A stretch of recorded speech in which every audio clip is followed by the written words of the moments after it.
Kaki tangan itu, ya. Kaki tangan ini merendahkan martabat. Mungkin digunakan dahulu waktu kita feudal atau di bawah penjajahan. Sengaja bosnya di dalam, itulah kepala. Yang lain semuanya kaki tangan. Kaki tangan maknanya apa? Tak ada kepala, tak boleh berfikir macam mana nak jadi yang terbaik. Ahli entrepreneur. Tak ada dada. Orang Melayu kata nak letak iman kat mana? Di dada. Kalau tak ada dada, mana nak letak iman? Solat pun tak sama ada. Ambil wuduk dahi, nak sujud pun dahi pun tak ada. Ya, jadi ini kita boleh aju. Ya, bukan saya nak criticize bahasa Melayu untuk menggunakan ini. Tapi kalau kita nak menimbulkan kesedaran supaya warga organisasi kita datang dengan canggih, hebat, nak berkorban jiwa raga, nak bekerja kuat, nak memperjuangkan sesuatu yang besar.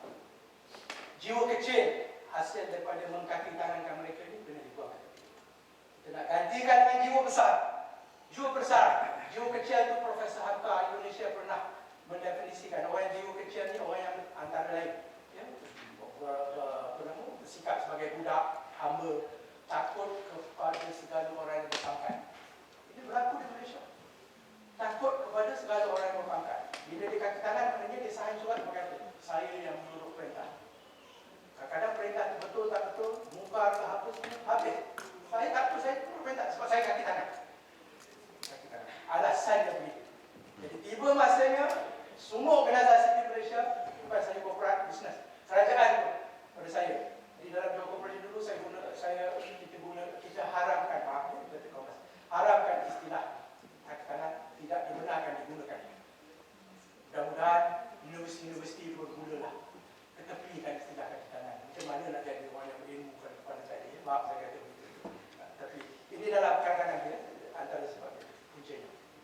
Dan satu lagi, kalau kita nak benar-benar berjaya berjihad, ya, membina satu organisasi yang canggih, ada daya saing, dapat bertahan, confident, tidak besar jiwa, sanggup merentasi apa segala halangan dan sebagainya, ya. Kena fikirkan. Saya nak perkenalkan salah seorang. Di sini ada yang datang daripada Johor, Ustaz? Tak ada. Ada yang daripada Johor? Tak ada. Semua tak ada. Kadang-kadang ada orang kata, ada orang tanya saya, Johor Corporation, dia ambil orang Johor saja kan? Oh, dia kerja nak menjayakan orang.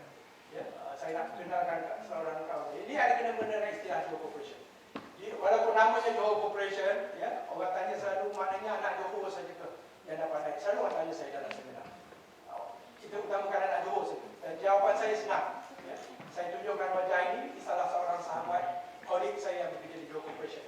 Nama dia Ahmad Zaki, dia pengurus Parlimen Johor Berhad, yang dah tinggi lagi universiti. Ya.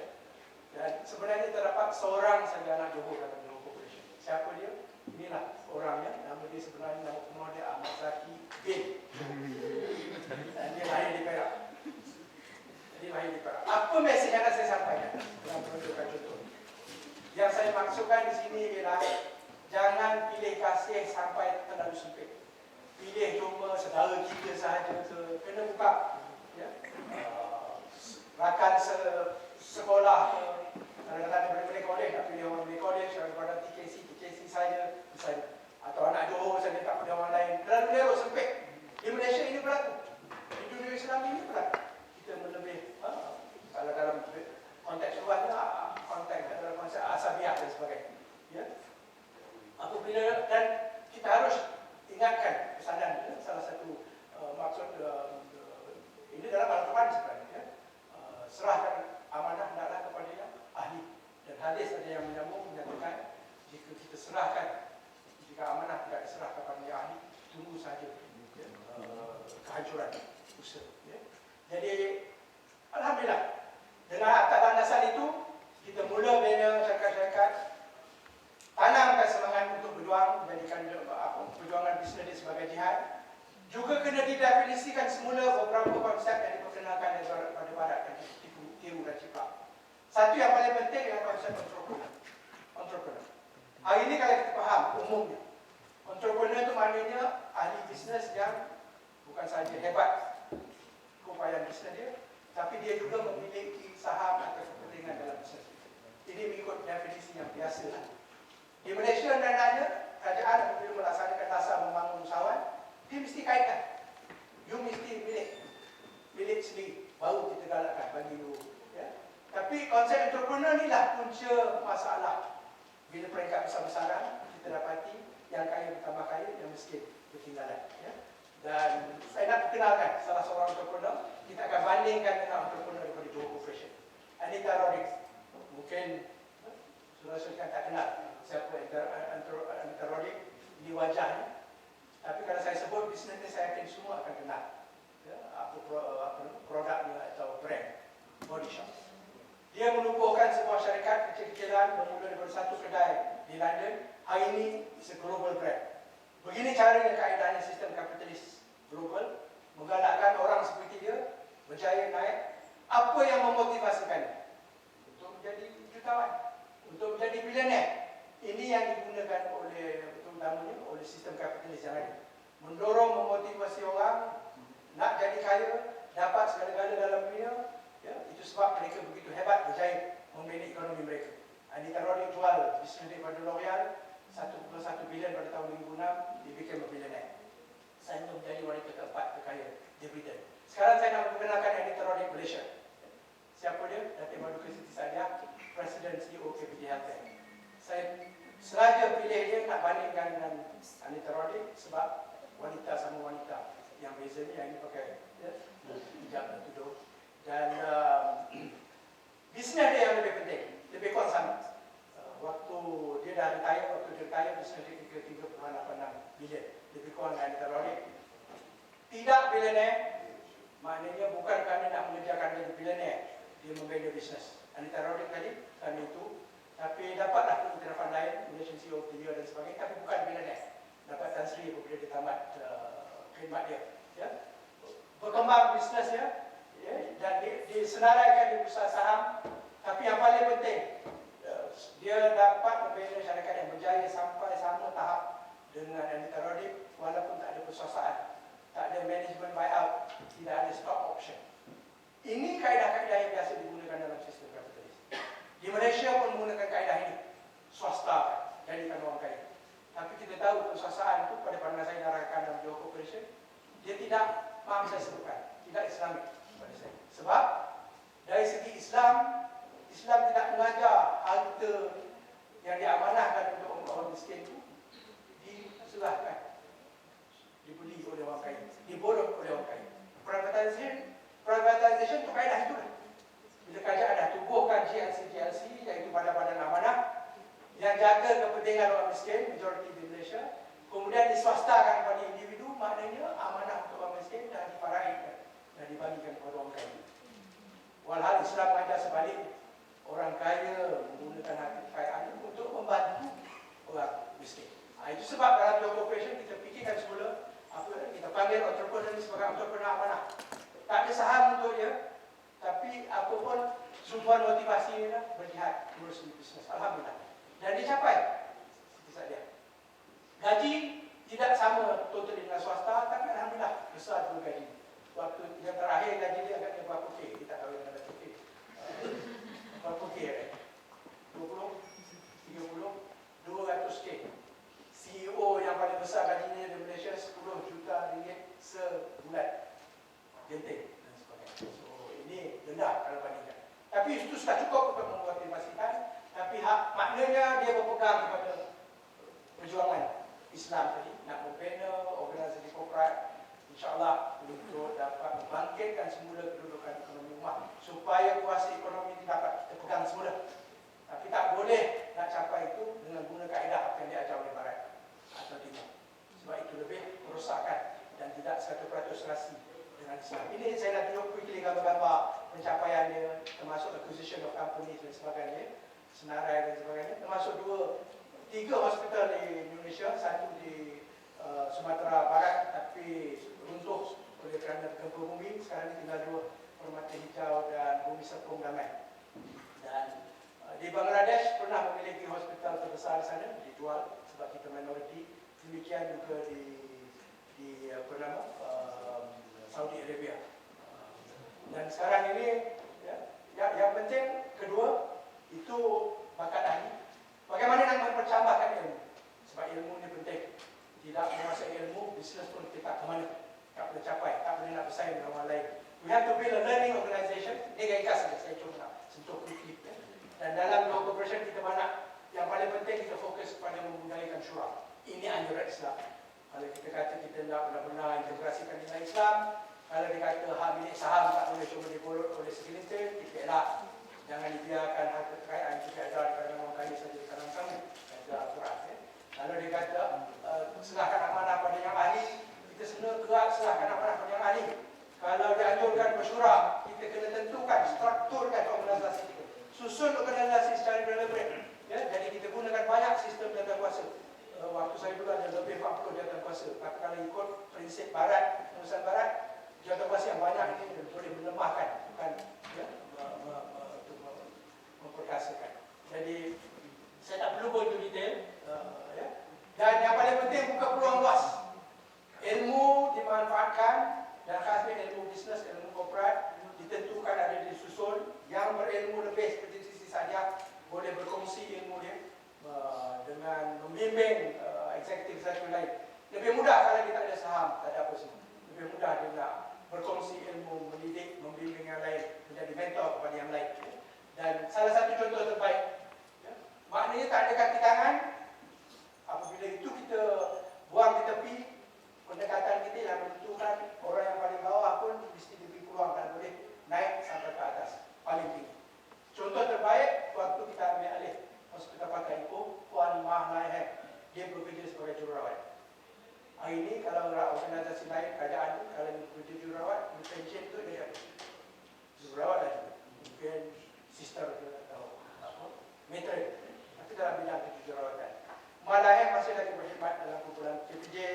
Dia hari adalah CEO murid besar perusahaan atasan, pernah menjaga hospital di wilayah Sabah dan Sarawak. Bukan kaki tangan, dia digalakkan untuk ilmu dalam bidang pengurusan sampai naik ke atas.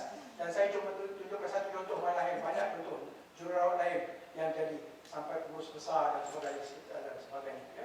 Dan paling penting saya tunjukkan contoh dia juga nak tunjukkan bukti bahawa tidak eksklusif kepada Muslim. Ini dalam bidang korporat. Kalau orang Islam Melayu sendiri tidak ada kemahiran tinggi dalam bidang korporat. Kalau kita nak capai tahap paling tinggi, kita kena pilih yang ahli.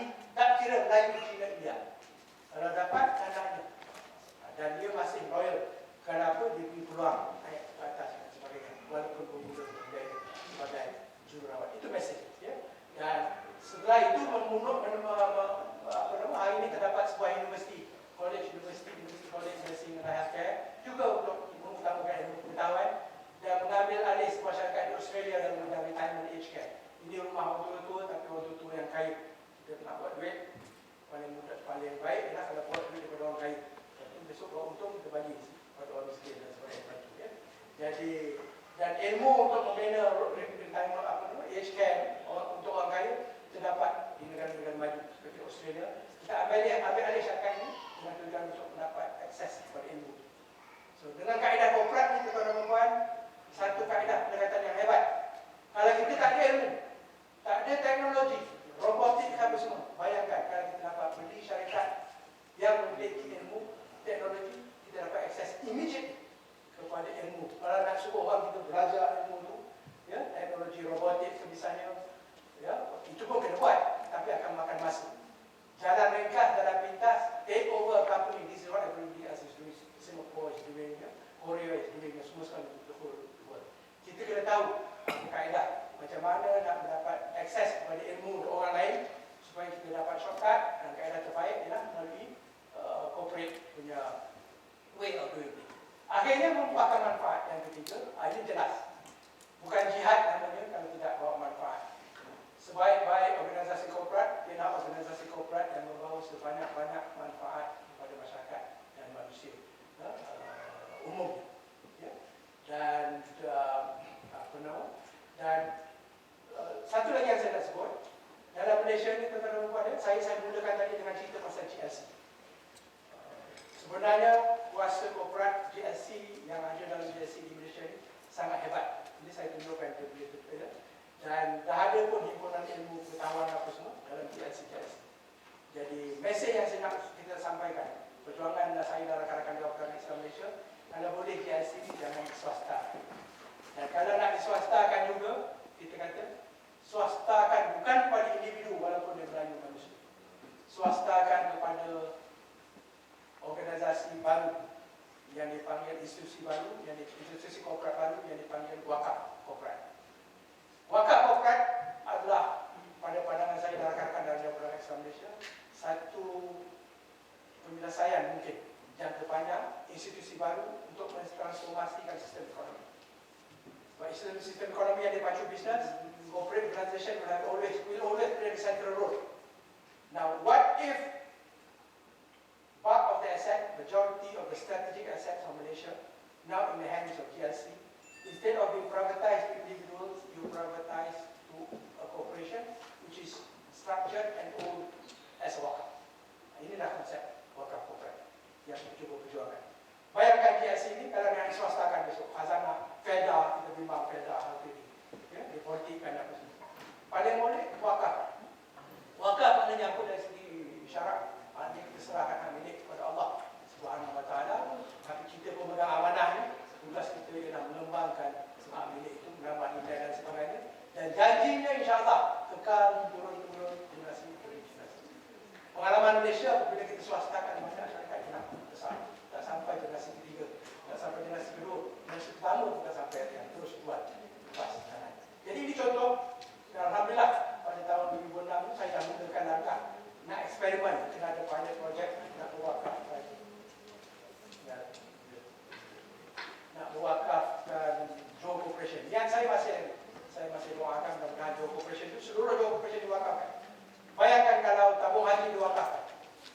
Tabung haji mungkin dia fikir tak perlu diwakafkan sebab dia dah milik kerajaan. Tapi bayangkan kalau kerajaan terlepas tangan terwalai orang yang tidak sehaluan dengan memperjuangkan nilai-nilai Islam dan sebagainya. Sudah tentu tabung haji harganya habis. PKNS, Johor Corporation, Felda, tanah yang berjuta hektar habis. Orang terlepas ke tangan bangsa dan negara. Gambar ini menunjukkan majlis akad yang bersongkok itu ialah ketika itu Mufti Johor. Tapi ini bukan akad nikah sekali lagi. Menyerahkan saham-saham 200 juta 2006 dan 50 juta lagi 2007 kepada sebuah syarikat yang ditubuhkan oleh Johor Corporation Wakaf An-Nur yang diiktiraf secara rasmi oleh majlis sebagai mutawali atau nazir untuk menguruskan wakaf. Ada kuasanya. Dan semua saham-saham ini didaftarkan nama Wakaf An-Nur, boleh ditransaksikan, boleh dijual beli saham. Tapi matlamat dia kalau nak dijual wajib digantikan dengan saham atau harta lain yang lebih tinggi nilainya, yang lebih baik. Itu konsep wakaf. Dan perhatikan prestasi 2006-2007 kita wakafkan 250 juta, akhir 2014 tak ada tambahan besar, saham-saham yang sama, nilainya diukur dari segi nilai pasaran saham meningkat 423.6 juta. Akhir tahun lepas 2015 tahun lepas ini terakhir yang kita ada sheetnya, dia dah 2 kali ganda nilai. Inilah kaedah dan cara kapitalis melipat gandakan nilai harta kekayaan di dunia. Jadi kalau dimiliki oleh wakaf, manfaatnya insya-Allah untuk negara ramai, untuk semua.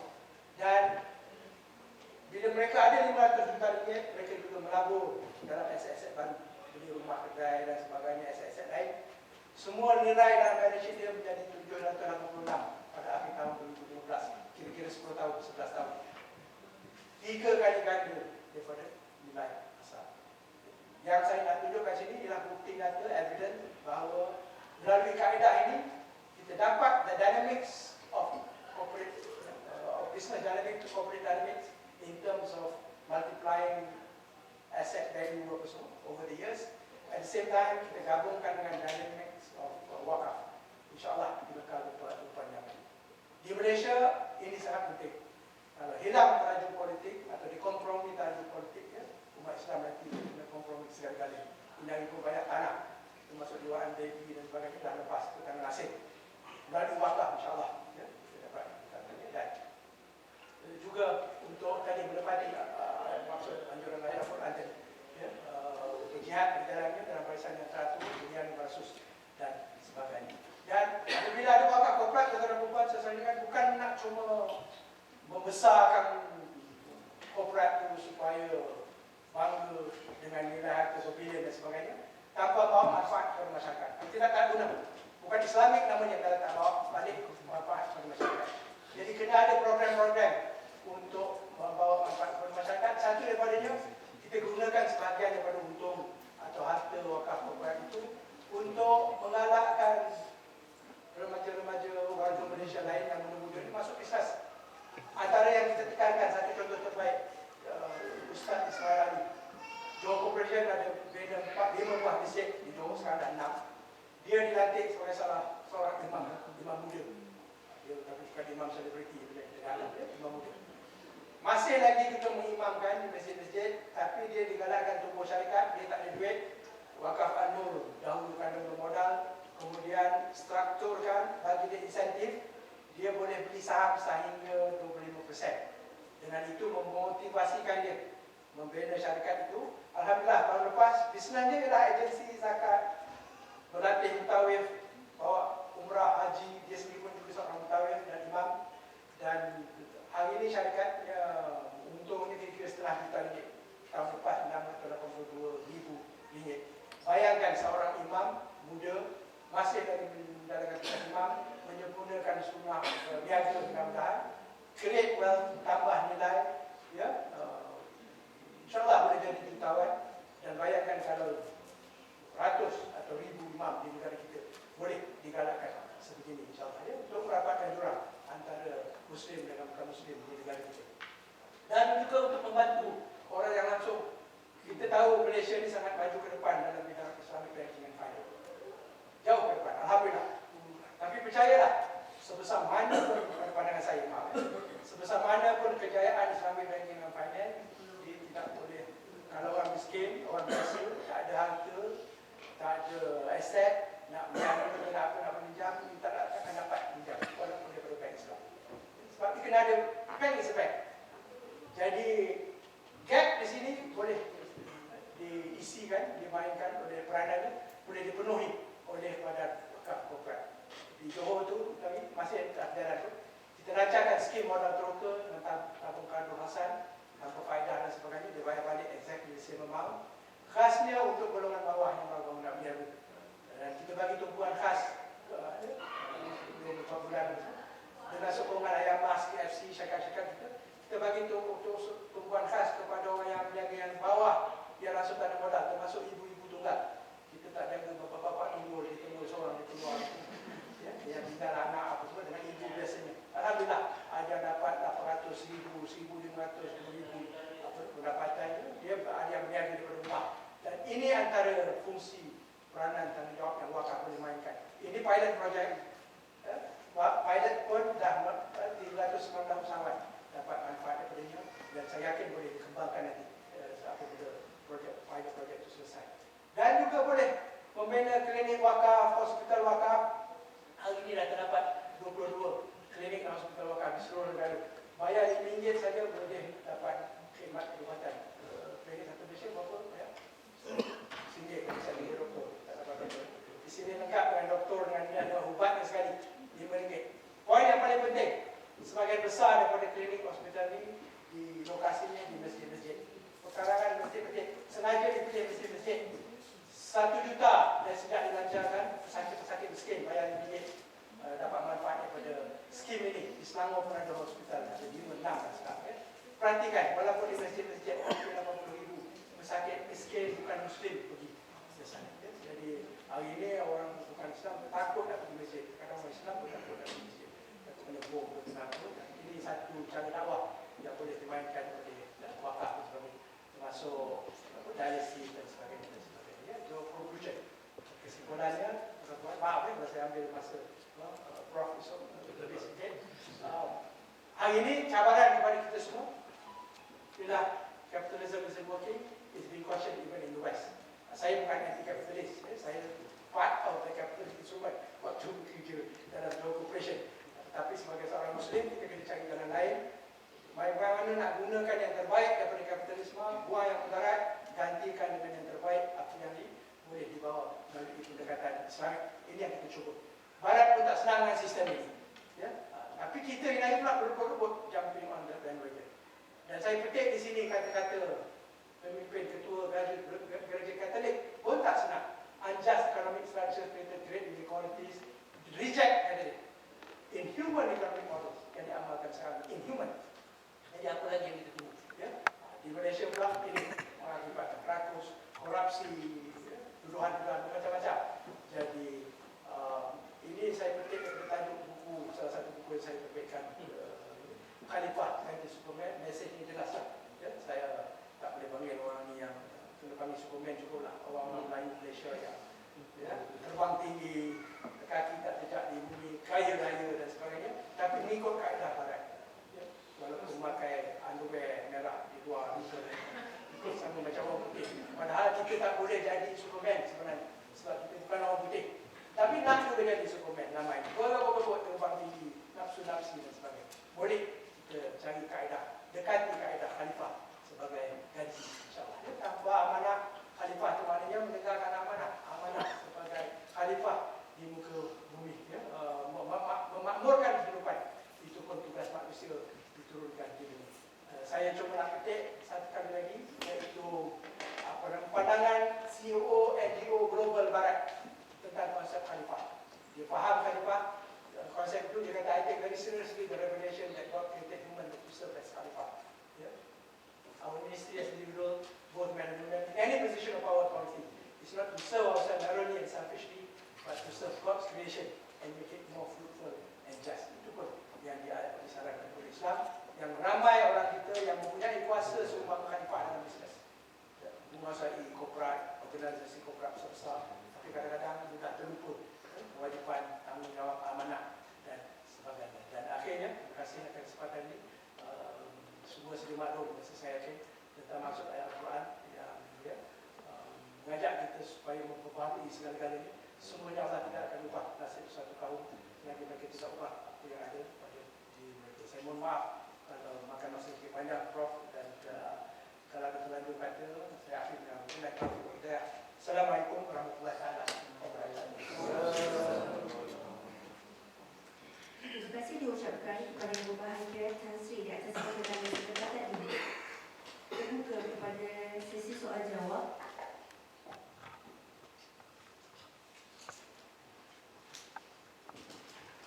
Ada yang berdiri.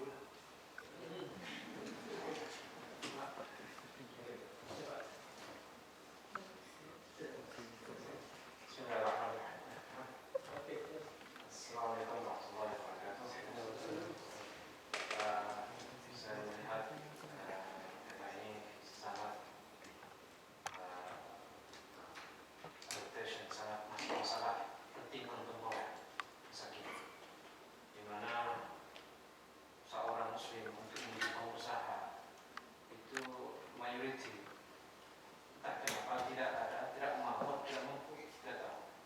Ada yang mau tapi terbatas, ada kemauan besar namun ada yang dibatasi, diganjal apa, terjadi persaingan tidak sehat karena unsur kapitalis sangat melekat di negeri-negeri yang sekuler, khususnya di Indonesia. Bagi orang Arab, Indonesia masih dianggap sekuler, meskipun dengan penduduk muslim yang besar. Di tengah-tengah sekuler ada kelompok yang dapat hidayah untuk mendirikan dan mengembangkan perbankan Islam, yaitu dimulai dengan muamalat ya, bank muamalat dari tahun mulai 1992. 5 orang saja dari alumni dari EPB, Institut Pertanian Bogor. Mereka ada terbelakang bukan Islam, tapi mereka latar belakang pertanian, ternak. Akan tetapi ada pikiran, ada ilham, keprihatinan terhadap ekonomi Islam. Kenapa tidak dikembangkan saja melalui islamisasi ekonomi dengan bank konvensional, maka Islamkan dengan berbagai ijtihad. Nah, kalau mazhab Syafi'i ini susah.